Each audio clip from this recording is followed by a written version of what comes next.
There are two judicial challenges going on to Obama's amnesty proposal, and they both have an excellent chance of winning.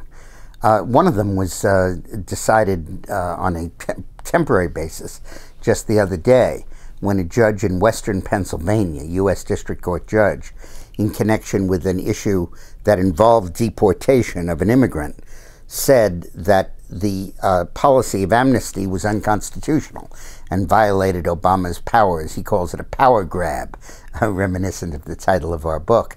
And he said that it was unconstitutional and that it violated the "take care that the laws be faithfully executed" clause of the Constitution.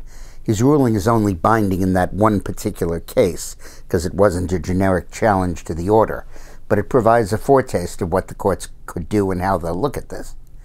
The other lawsuits are in D.C., which probably won't succeed because it's a Democratic court, and Texas, which may well succeed. Both of those suits are being brought by states who say that this overrides and overreaches executive authority, violates that take care clause, and acts where Congress is supposed to be in charge of immigration, not the president. The reasoning in it is that the states have standing because of the potential that this will encourage massive new numbers of immigrants to come into the United States and to clog the school systems and healthcare and other services of those states.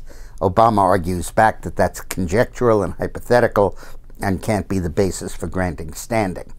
That case is now going to go to the courts, and it has been assigned initially to a judge in the Western District of the Texas Circuit, who is a very, very conservative judge, appointed by Bush, and has in the past been very critical of the Department of Homeland Security. And if he decides in our favor, and it's then appealed, it will go to the Circuit Court for what I believe is the Fifth Circuit of Texas and Louisiana. And that circuit contains 15 judges, 10 appointed by Republicans. And if we win there, it then goes to the Supreme Court, where I think it has a fairly good chance of being struck down.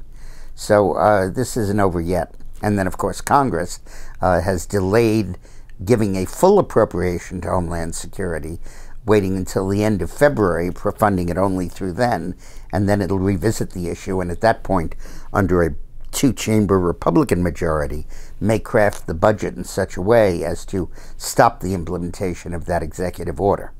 So stick around, we got a shot at this.